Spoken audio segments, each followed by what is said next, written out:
اللهم صل على سيدنا مولانا محمد النبي الأمي وعلى آله وأصحابه وبارك وسلم. الحمد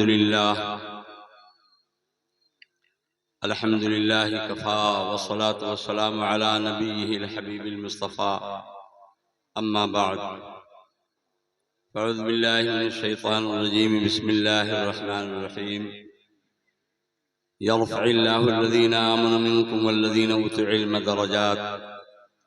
صدق الله مولانا العظيم. وقال النبي صلى الله تعالى عليه وسلم: إن الله يرفع بهذا الكتاب أقواما ويضع به آخرين، أو كما قال عليه الصلاة والسلام. حضرات علماء کرام، میرے محترم بزرگوں، دوستوں، عزیز بچوں، میرے لیے اور آپ کے لیے بڑی سعادت کی بات ہے، خوشی کی بات ہے کہ اپنا یہ مدرسہ طیب العلوم، یہاں سے جو ہمارے بچے حافظ ہوئے ہیں ان کی 10 سال بندی ہونی ہے. قرآن پاک کی نسبت سے گویا یہ عظیم شان اجلاس منعقد کیا گیا. اللہ پاک اس اجلاس کو بے انتہا قبول فرمائے. ہمارے یہ بچے جن کے سروں پر پگڑی باندھی جائے گی، یہ ان کا اعزاز اللہ ان کے حق میں، ان کے ماں باپ کے حق میں، ان کے اساتذہ کے حق میں، اس ادارے کے حق میں، اس حفظ قرآن کو ہر طرح سے خیر کا، برکت کا ذریعہ بنائے. دوستو اور بزرگوں، علم کے اندر اللہ نے رفعت رکھی ہے، بلندی رکھی ہے. علم کوئی سا بھی ہو، اس کے اندر رفعت ہے. ایک آدمی ہے جو زمین کی پیمائش کا علم رکھتا ہے، جس کو آپ آمین کہتے ہیں. آپ نہیں جانتے ہیں تو آپ محتاج بن کر اس کے سامنے جاتے ہیں اور اس سے زمین کی پیمائش کی درخواست کرتے ہیں، پیسے بھی دیتے ہیں، کھلاتے پلاتے بھی ہیں. یہ اس کی رفعت ہے. آپ کے سر کوئی مقدمہ آ کے پڑ گیا ہے اور اس کے لیے کوئی پٹیشن دینا ہے، درخواست لکھنی ہے. آپ قانون کو نہیں جانتے ہیں، وہ جانتا ہے. آپ محتاج بن کر اس کے ہاں جاتے ہیں. یہ اس کی رفعت ہے، یہ اس کی بلندی. اسی طریقے سے آپ انگریزی نہیں جانتے ہیں، آپ حساب نہیں جانتے ہیں، تو جو آدمی اچھا میتھ کا ماہر ہے، حساب داں ہے، اس کے سامنے محتاج بن کر آپ جاتے ہیں. کوئی اچھا انگریزی زبان کا ماہر ہے، اس کے سامنے آپ محتاج بن کر کے جاتے ہیں. یہ اس کی رفعت ہے، یہ اس کی بلندی. اللہ نے علم کے اندر رفعت رکھی، اور خاص طور پر یہ جو اپنا علم دین ہے، قرآن حدیث کا علم ہے، اس کے اندر تو اللہ پاک نے واقعی میں بڑی رفعت رکھی ہے. بلکہ اللہ نے وعدہ بھی فرمایا ہے کہ تم میں سے جو ایمان والے ہیں، اور خاص طور پر ایمان والوں میں جو علم والے ہیں، اللہ ان کو بلند فرمائے گا. یہ اللہ کا وعدہ ہے. اللہ کے محبوب حضور سرور عالم صلی اللہ علیہ وسلم نے بھی ارشاد فرمایا کہ یقیناً اللہ پاک اس قرآن کتاب اللہ کے ذریعے بہت سے لوگوں کو بلند کرتا ہے اور بہت ہی زیادہ ترقی دیتا ہے، آسمان تک پہنچا دیتا ہے، فرشتوں کی صف میں اسے داخل کر دیتا ہے. اور بہت سو کو اللہ پاک اس کتاب پر ایمان نہ لانے کی وجہ سے، اس کتاب الہی کو پسے پش ڈال دینے کی وجہ سے، یہ اللہ ذلیل و خوار کر دیتا ہے اور ذلت و خواری کے گڑھے میں دھکیل دیتا ہے. دنیا اور آخرت میں وہ ذلیل اور خوار ہو کر رہ جاتا ہے. دوستو اور بزرگوں، علم یہ عصری تعلیم ہماری یہ بہت ضروری ہے اور اس کی ضرورت مسلم ہے. ہمیں مسلمان ڈاکٹر چاہیے، اسلامی اخلاق سے آراستہ ڈاکٹر چاہیے، اسلامی اخلاق سے آراستہ انجینئر چاہیے، وکیل چاہیے، بیرسٹر چاہیے اور امین چاہیے، کہتے چلے جائیے جی۔ تو یہ علم، یہ عصری جو تعلیم ہماری ہے یہ بہت ضروری ہے، بہت ضروری ہے، اور یہ ہماری ضرورت ہے۔ جیسے ہمیں کپڑے کی ضرورت ہے، کھانے پینے کی ضرورت ہے، مکان کی ضرورت ہے، گاڑی کی ضرورت ہے، ایسے ان چیزوں کی بھی ہمیں ضرورت ہے۔ میں کہا کرتا ہوں ہمارے بزرگوں نے لکھا ہے کہ ایک وہ علم ہے جو ہماری ضرورت ہے، ایک وہ علم ہے جو ہمارا مقصد ہے۔ ضرورت کے اندر آدمی بقدر ضرورت وقت لگاتا ہے، اب مقصد کے اندر زیادہ سے زیادہ وقت لگاتا ہے، اب مقصد کو ہمہ وقت اپنے پیش نظر رکھتا ہے۔ آدمی کو کھانے کی ضرورت ہے تو ایسا نہیں ہے کہ 24 گھنٹہ کھانے ہی میں لگا رہے، سونے کی ضرورت ہے تو سونے ہی میں لگا رہے 24 گھنٹہ، ایک خاص وقت میں 5-6 گھنٹے سو لیتا ہے، باقی اپنے کام میں لگ جاتا ہے۔ پخانہ پیشاب کی ضرورت ہے تو ایسا نہیں ہے کہ 24 گھنٹہ آدمی لیٹرنگ ہی میں بیٹھا رہے، ضرورت پوری کیا اور آ گیا۔ تو ایک وہ علم ہے جو ہماری ضرورت ہے، اب وہ ضرورت بھی ہماری اس دنیا کے لیے، جب تک سانس، جب تک ہمارے جسم کے اندر روح ہے، ہم زندہ ہیں، یہ اس زندگی کی ہماری ضرورت ہے، اور مر جانے کے بعد پھر اس کی ضرورت نہیں ہوگی۔ ہمیں ڈاکٹر کی ضرورت ہے، انجینئر کی ضرورت ہے، اور وکیل اور جج کی ضرورت ہے، اور امین کی ضرورت ہے، کہتے چلے جائیے یہ ساری ضرورتیں ہماری دنیا کی ہیں، کیونکہ مر جانے کے بعد پھر ان کی ضرورت نہیں رہے گی، نہ قبر میں ضرورت رہے گی، نہ حشر میں ضرورت رہے گی، نہ جنت میں ضرورت رہے گی، کہیں بھی ضرورت نہیں رہے گی، نہ ڈاکٹر کی، نہ ماسٹر کی، نہ انجینئر کی، نہ وکیل جج کی، نہ امین صاحب کی، کسی چیز کی کوئی ضرورت نہیں رہ جائے گی مرنے کے بعد۔ تو یہ ساری چیزیں ہمارے لیے ضروری ہیں، اور یہ ضرورت ہماری اور آپ کی اس دنیا کے لیے، اور ایک وہ علم ہے جو ہماری ضرورت ہی نہیں بلکہ ہمارا مقصد ہے، اور اللہ کا بھیجا ہوا وہ علم ہے، اللہ کے محبوب حضور سرور عالم صلی اللہ تعالی علیہ وسلم کا لایا ہوا علم۔ یہ قرآن پاک اور یہ حدیث رسول، یہ کتاب و سنت، اور یہ جو علوم ہے یہ سب اللہ کے بھیجے ہوئے، اللہ کے محبوب صلی اللہ علیہ وسلم کے لائے ہوئے علوم ہیں۔ یہ ہمارا مقصد زندگی ہے، یہ ہمیں کام دینے والی چیز ہے اس دنیا میں بھی، اور مرنے کے بعد بھی اس علم کے مطابق جو ہمارا عمل ہوگا، یہ علم اور عمل یہ دونوں ہمیں ہر جگہ کام دے گا۔ دوستو اور بزرگوں، تو جو ضرورت ہماری ہے، الضرورت تتقدر بقدرها، ضرورت میں ضرورت کے بقدر وقت لگے، اور جو مقصد ہے اس کے اندر زیادہ سے زیادہ وقت لگے۔ یہ قرآنی علوم جس کے حاملین یہ ہمارے علماء ہیں، ہمارے یہ حفاظ کرام ہیں جو قرآن پاک کے حافظ ہوتے ہیں، حفظ قرآن کے متعلق آپ نے بڑی قیمتی بات ابھی آپ نے سنی۔ دوستو، یہ حفظ قرآن یہ ایسی چیز ہے کہ اللہ پاک نے اس میں کتنی رفعت رکھی ہے، کتنا اعزاز رکھا ہے، اس دنیا کے اندر بھی اور آخرت کے اندر بھی کتنا بڑا اعزاز ہوگا حافظوں کا۔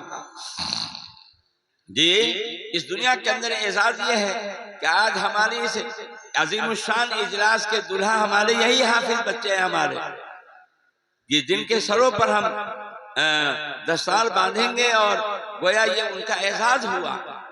یہ ایک نمونہ ہے، کل قیامت کے دن جو ان کا اعزاز ہوگا، یہ ان کے والدین کے ساتھ جو اعزاز ہوگا اور ان کا جو اعزاز ہوگا، اور ان کے خاندان کے 10 ایسے آدمی کے لیے جنت کے داخلے کی جو سفارش یہ ہمارے حافظ لوگ کریں گے، اتنا زبردست اعزاز۔ آپ سمجھئے کہ حفظ قرآن کی ضرورت کہاں ہوئی؟ حفظ قرآن کی ضرورت ہمیں یہاں بھی ہے، اور حفظ قرآن سے ہمارا بہت سارا کام نکلے گا، میدان حشر میں، قبر میں نکلے گا، حشر میں نکلے گا، اور جنت کے اندر نکلے گا۔ یہ ہمارا یہ جو حفظ قرآن ہے، اس کی افادیت اور اس کی نافعیت یہاں بھی ہے اور وہاں بھی اس کی نافعیت ہوگی۔ دوستو اور بزرگوں، اپنا یہ ادارہ جہاں سے ہمارے بچے حافظ ہو رہے ہیں، اس طرح کے ادارے آپ کو تو دیکھنے میں چھوٹے لگتے ہیں، لیکن کام بہت بڑا ہو رہا ہے۔ درخت تو چھوٹا ہے لیکن الحمدللہ پھل بڑا ہے۔ بعض دفعہ ایسا ہوتا ہے کہ درخت چھوٹا ہوتا ہے اور پھل بڑا ہوتا ہے۔ ایک آدمی تھا جس کو اشکال تھا کہ کدو کا اتنا بڑا بڑا دانہ کاہے ہوتا ہے؟ اتنا بڑا درخت پیپل کا، برگد کا، اور پھل چھوٹا چھوٹا، درخت اتنا بڑا اور پھل اتنا چھوٹا۔ تو درخت کے حساب سے کدو جیسا پھل 5 کلو کا، 4 کلو کا، تو اس پر برگد پر اور پیپل پر ہونا چاہیے، اور یہ کدو کے لتی میں اتنا بڑا بڑا پھل، یہ تو الٹے ہو رہا ہے۔ یعنی ان کو اعتراض تھا اللہ تعالیٰ کی اس قدرت، اللہ تعالیٰ کے اس مخلوق پر۔ ایک دفعہ وہ پیپل کے نیچے، برگد کے درخت کے نیچے بیٹھا ہوا تھا، سویا ہوا تھا، ایک پھل گرا، اب اس کو ہلکی سی چوٹ آئی، تب اس کو کھوپڑی میں یہ بات ہے، ارے کدو جیسا پھل اگر ہوتا اس برگد پر اور پیپل پر تو آج تو کام تمام میرا ہو جاتا۔ تو اللہ تعالیٰ کی جو قدرت کے مظاہر ہیں، یہ ساری کائنات اللہ تعالیٰ کے قدرت کے دلائل ہیں، اللہ تعالیٰ کے قدرت کے مناظر ہیں، ان میں بڑی حکمتیں ہیں۔ دوستو اور بزرگوں، تو یہ درخت آپ کو چھوٹا سا نظر آتا ہے، لیکن پھل دیکھیے کتنا اچھا، کتنی اچھی تعداد کے اندر پھل آ رہا ہے۔ یہ بڑی خوشی کی بات ہے اور بڑی بشاشت کی بات ہے، سعادت کی بات ہے کہ الحمدللہ اپنے ہاں جو محنت ہو رہی ہے، حفظ قرآن پر جو محنت ہو رہی ہے، اچھی خاصی تعداد میں ہمارے بچے حافظ ہو کر کے نکل رہے ہیں۔ ان اساتذہ کی محنت، عزیز گرامی قاری احمد اللہ صاحب جو سب کو لے کر کے چل رہے ہیں اور محنتیں کر رہے ہیں، اس طرح کے ادارے واقعی میں قابل قدر۔ دوست اور بزرگوں، ہمارا رخ جو ہے یہ بڑی تیزی سے ادھر جا رہا ہے، یہ جہاں سے ہمیں دنیاوی فائدہ تو ہو جائے گا۔ اصل میں یہ ہے کہ یہ قرآن و حدیث کے جو علوم ہیں، ان کے اوپر بڑی تنخواہ نہیں ہے، اس لیے عام لوگوں کی توجہ بھی ان کے طرف نہیں ہے۔ اور یہ جو ہماری یہ عصری تعلیم ہے، کوئی ڈاکٹر بن گیا ہے، کوئی انجینئر بن رہا ہے، کوئی اچھا سا وکیل اور جج اور بیرسٹر بن رہا ہے، اور اس لائن سے ترقی کر رہا ہے، کیونکہ بڑی بڑی تنخواہیں ہیں ادھر، اس لیے سب لوگوں کے منہ میں پانی آ رہا ہے، بھائی لڑکے کو بھی اور لڑکی کو بھی سب کو اس رخ پر ڈالنا ہے، یہ اتنی تنخواہ ہوگی اور ایسی بلڈنگ بنے گی اور اوج موج کی زندگی ہوگی، اور اس طریقے سے یہ بڑا اچھا ہوگا۔ کیونکہ قرآن کے بچے حافظ ہو جاویں کیا ملے گا؟ دارالعلوم مظاہرالعلوم بڑے بڑے اداروں سے بچے فارغ ہو جائیں تو ان کو کیا ملے گا؟ بچہ قرآن پاک اور دنیات پڑھ لے تو اس کو کیا ملے گا؟ ہماری نظر سب سے پہلے دنیا پر ہے، اور کیا ملے گا اسی پر۔ لیکن دوستو اور بزرگوں، ہمارے اور آپ کے سوچنے کا جو انداز ہے صرف دنیا نہیں ہو، ہمارے اور آپ کے سوچنے کا انداز دنیا اور آخرت دونوں کو سامنے رکھ کر کے ہو۔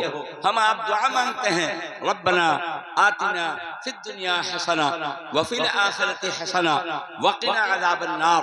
اے ہمارے رب، ہمیں اس دنیا کے اندر بھی بھلائی عطا فرما اور آخرت کے اندر بھی بھلائی عطا فرما، اور سب سے بڑی درخواست یہ ہے کہ عذاب جہنم سے ہمیں بچا۔ دعا مانگتے ہیں تو دنیا کی بھلائی، آخرت کی بھلائی، دونوں کی بھلائی مانگتے ہیں، دونوں کی اچھائی مانگتے ہیں، دونوں کی کامیابی مانگتے ہیں، لیکن معاف کیجئے، محنت ہماری ون سائیڈ، محنت ہماری ایک ہی طرف ہے۔ دنیا اور صرف دنیا اور دنیا کا نفع اور دنیا کا مفاد یہی ہمارے سامنے ہے۔ آخرت کے اندر ہمیں کیسے سرخروئی ہوگی، آخرت کے اندر ہمارا اعزاز انعام ہم پر کیسے ہوگا، وہ ہمارے نظروں سے اوجھل ہے نا۔ ایک مومن کی یہ شان نہیں ہے۔ ایک مومن کی تو شان یہ ہے کہ دنیا کی زندگی اس طرح گزارے کہ آخرت بنتی چلی جائے، دنیا کی زندگی اس طرح گزرے ہماری اور آپ کی، اور کہ آخرت بنتی چلی جائے، قبر اور حشر کا معاملہ حل ہوتا چلا جائے، اور جنت کے راستے طے ہوتے چلے جائیں، اور جنت کے ہم مستحق بنتے چلے جائیں۔ اس نظریے سے آپ کو زندگی گزارنی ہوگی۔ ہمارے اور آپ کے آقا حضور سید عالم صلی اللہ تعالی علیہ وسلم نے جو زندگی گزاری ہے، دنیا سے بالکل ہٹ کر زندگی نہیں گزاری ہے۔ دنیا کا جو کام ہوتا ہے، جو بشری تقاضے ہوتے ہیں، کھانا پینا آپ کے ساتھ، جی پہننا اوڑھنا آپ کے ساتھ، بیماری اور تندرستی آپ کے ساتھ، بیوی بچے آپ کے ساتھ، جی گھر مکان سواری آپ کے ساتھ، یہ ساری ضرورتیں آپ کے ساتھ لگی ہوئی ہیں، اور ان ساری ضرورتوں کا آپ نے پوری کیا ہے اللہ کے حکم کے مطابق، اللہ کے منشا کے مطابق۔ جب ہمارے اور آپ کے آقا حضور سید عالم صلی اللہ تعالی علیہ وسلم کی یہ شان ہے، یہی سیرت اور یہی مزاج ہمارا اور آپ کا بھی ہونا چاہیے۔ ایک دم ون سائیڈ ہو کر کے ہماری زندگی نہ گزرے، صرف دنیا لے دنیا اور دے دنیا، اور صرف دنیا ہی دنیا نہیں، دنیا اور آخرت دونوں کو سامنے رکھ کر کے۔ دنیا ہمارے لیے کتنی ضروری ہے، قرآن عظیم نے ایک جگہ کہا لعلکم تتفکرون فی الدنیا والآخرہ، تم دنیا اور آخرت دونوں میں غور فکر کرو، دنیا تمہارے لیے کتنی ضروری ہے اور آخرت تمہارے لیے کتنی ضروری ہے، دونوں کو سامنے رکھ کر کے تم فیصلہ کرو، سوچو۔ حضرت تھانوی علیہ نامہ اس آیت کے تحت لکھتے ہیں کہ آدمی دنیا اور آخرت دونوں کو سامنے رکھ کر کے غور فکر کرے، یہ اللہ کی طرف سے مطالبہ ہے کہ اے ایمان والو، تم دنیا اور آخرت دونوں کے سلسلے میں غور کرو۔ دنیا کو غور کرو گے تو سمجھ میں آئے گا کہ دنیا فانی ہے، دنیا کی ہر چیز فانی ہے، کل من علیہا فان، یہاں کی ضرورت وقتی ضرورت ہے، زندگی کی ضرورت ہے، آنکھ بند ڈبہ غائب، آدمی مر جاتا ہے، ساری ضرورتیں ختم، کھانے پینے کی ضرورت ختم، پہننے اوڑھنے کی ضرورت ختم، بیوی بچے کی ضرورت ختم، مکان سواری کی ضرورت ختم، یہ ساری ضرورتیں ختم ہو جاتی ہیں۔ اور آخرت یہ ہمیشہ باقی رہنے والی چیز ہے۔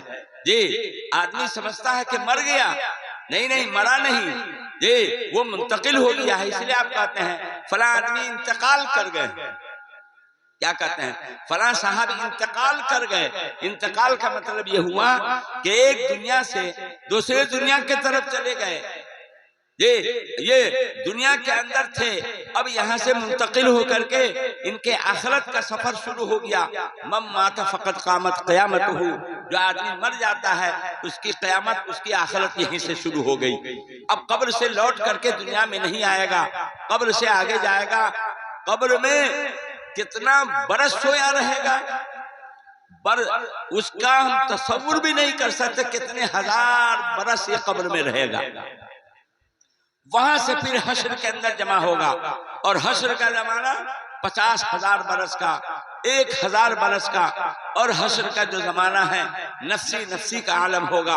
اور پھر اللہ کے محبوب حضور سرور عالم صلی اللہ تعالی علیہ وسلم کی شفاعت کبریٰ کی بنیاد پر پھر حساب کتاب شروع ہوگا، اور حساب کتاب کے بعد ایمان و کفر کا عدالت الگ ہو، اور پھر اعمال صالحہ اعمال کا جو کی عدالت جو ہوگی وہ الگ ہوگی، اور ایمان اور کفر کی عدالت میں کوئی سفارش نہیں ہوگی۔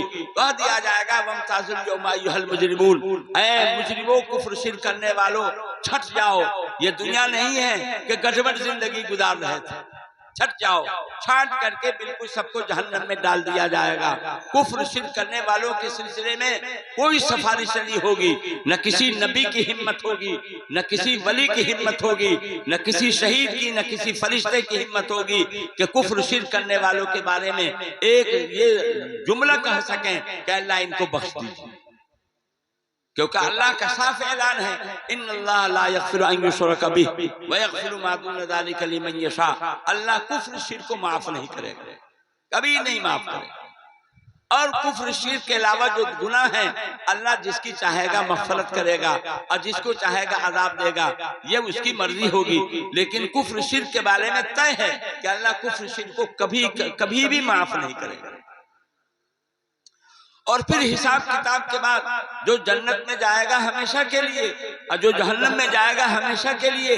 اس لیے کہتے ہیں کہ آدمی کی جو روح ہے ازلی تو نہیں ہے لیکن ابدی ہے، ازلی تو نہیں ہے ہمیشہ سے ہو نہ، لیکن ابدی ہے، ہمیشہ رہ جائے گی۔ یہ روح کبھی مرے گی نہیں۔ آدمی مر جاتا ہے، روح نہیں مرتی ہے۔ جی آپ نے بھی سنا ہے کہ روح کو علیین میں یا سجین میں جمع کر دیا جاتا ہے اور پھر اسی روح کو کل قیامت کے دن اللہ پاک اس جسم کو زندہ کرے گا، اٹھائے گا۔ اللہ کی عجیب شان۔ ارے آج بارش ہوتی ہے تو سبزے اگتے ہیں، پیڑ پودے جمتے ہیں، لیکن اس دن جو بارش ہوگی اور اس کی جو بارش جیسی شبنم جیسی فوہار ہوگی اس میں عجیب تاثیر ہوگی کہ انسان کا جسم بنے گا، انسان کا جسم اگے گا اس زمین سے اور اجزاء اس کے جسم کے سب سمٹ کر کے آ جائیں گے اور پھر اس کے اندر روح ڈال دی جائے گی اور پھر اٹھ کھڑا ہو جائے گا۔ فَإِذَا هُمْ قِيَامٌ يَنظُرُونَ، کھڑا ہو کر کے ادھر ادھر دیکھنے لگے گا۔ دوستو اور بزرگوں، اللہ ہمیں اور آپ کو حکم دے رہا ہے اور اللہ ہم سے اور آپ سے مطالبہ کر رہا ہے کہ فی الدنیا والآخرہ، دنیا اور آخرت دونوں کو میں غور کرو۔ دنیا کتنی ضروری ہے اتنی تم دنیا کے لیے محنت کرو، اور آخرت کتنی ضروری ہے اتنا تم اس کے لیے محنت کرو۔ کہتے ہیں ہماری دنیا کی جو زندگی ہے 70-80 برس کی زندگی، حشر کے اندر جو 50,000 برس کا زمانہ ہوگا صرف حشر کا زمانہ، تو کہتے ہیں کہ ہماری یہ پوری زندگی دنیا کی آخرت کے اس حشر کے مقابلے میں صرف 2.5 سیکنڈ کی زندگی۔ 50,000 برس کے سامنے ہماری اور آپ کی یہ 70-80 سال کی جو زندگی ہے یہ 2.5 سیکنڈ کی زندگی۔ اس 2.5 سیکنڈ کی زندگی کو رنگ رلیوں کے ساتھ آپ گزار لیں، ہمیشہ کے عذاب کو اپنے سروں پر مسلط کر لیں، یہ کوئی عقل مندی نہیں۔ اس لیے قرآن نے بار بار دنیا اور آخرت دونوں کو سامنے کر کے جو ہے حکم دیا کہ غور کرو، تم دنیا تمہارے لیے کتنی ضروری ہے اور آخرت تمہارے لیے کتنی ضروری ہے۔ دنیا میں تمہیں کتنا رہنا ہے اسی حساب سے محنت کر لو، اور آخرت میں کتنا رہنا ہے ہمیشہ رہنا ہے۔ انسان کی جو روح ہے وہ ابدی ہے، ازلی تو نہیں ہے، ہمیشہ سے تو نہیں ہے، لیکن جب سے ہے تو پھر ہمیشہ کے لیے۔ روح نہیں مرتی، روح نہیں مرتی۔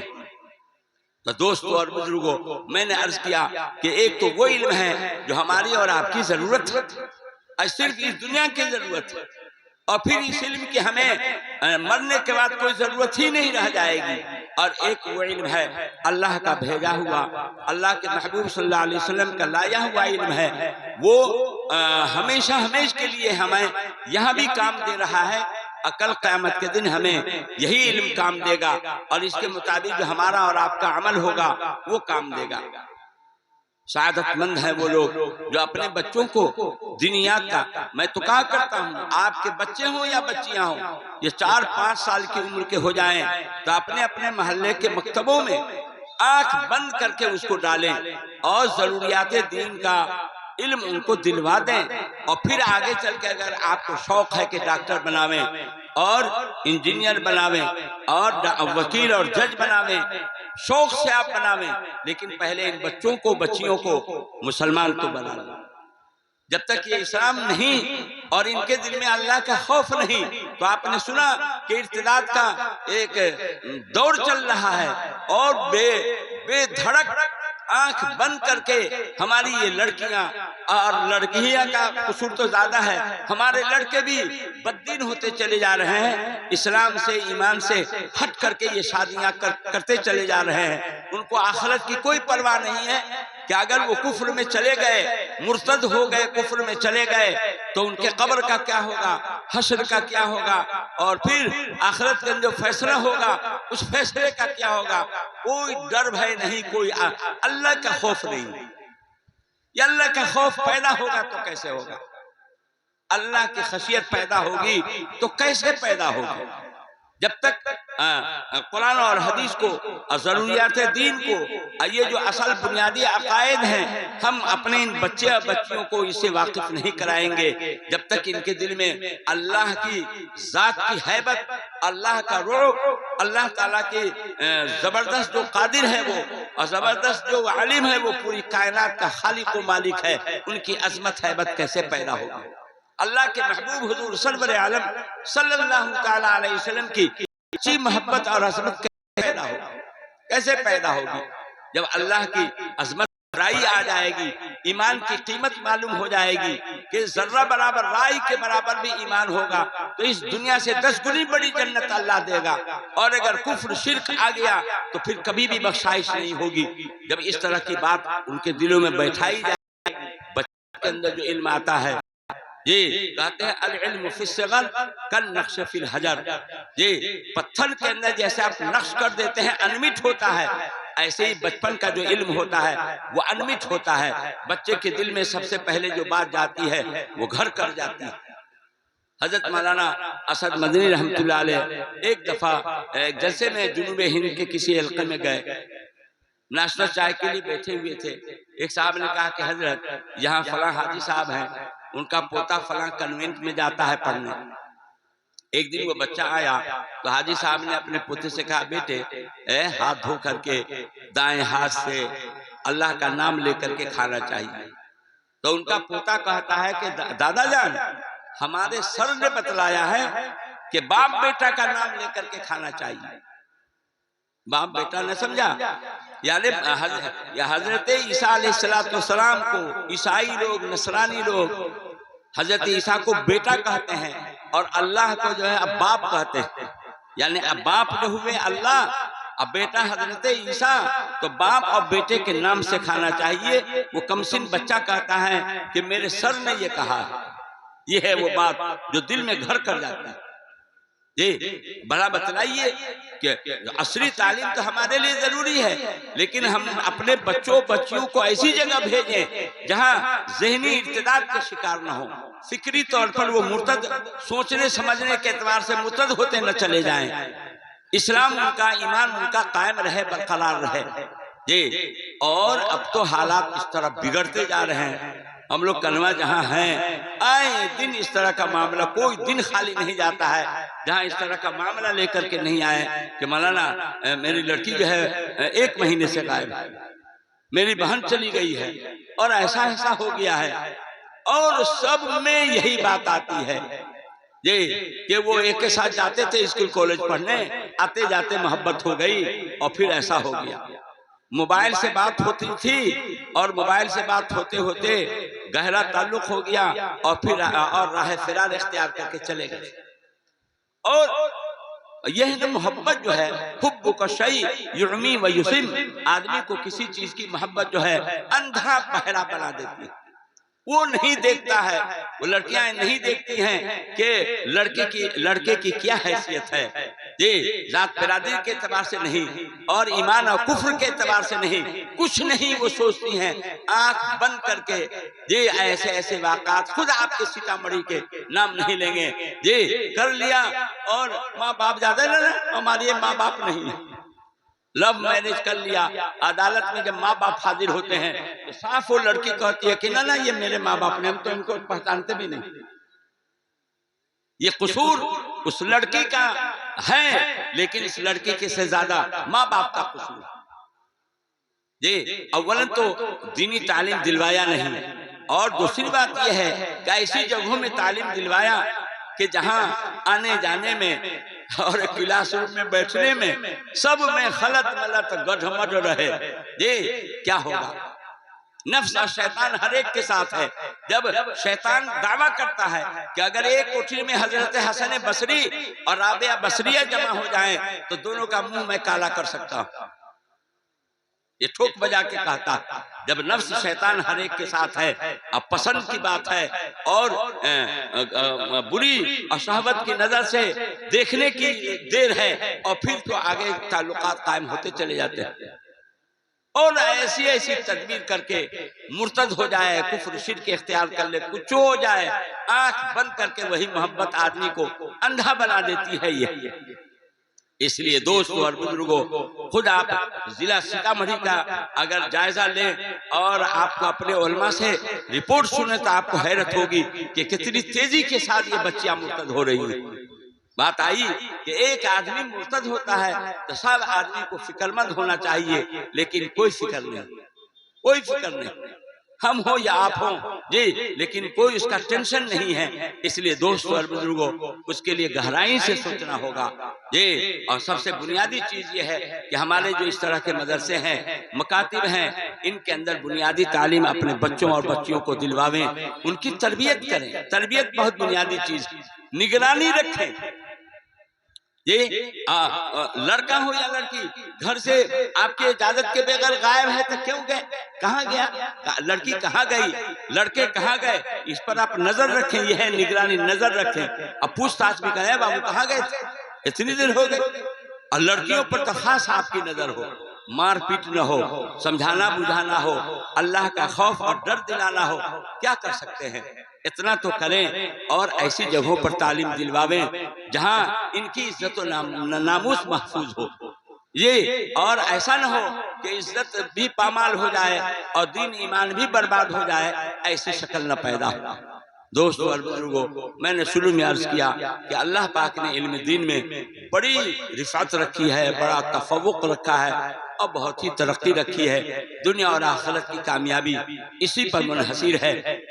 اس لائن سے آپ سوچیں کہ صرف دنیا ہی آ جاوے نہ، دنیا اور آخرت دونوں ہمارے ہاتھ میں رہے، تاکہ دنیا اور آخرت دونوں کی کامیابی ہمیں اور آپ کو ہو۔ اور یہ جب ہوگا جبکہ قرآن پاک سے ہمارا گہرا تعلق ہوگا۔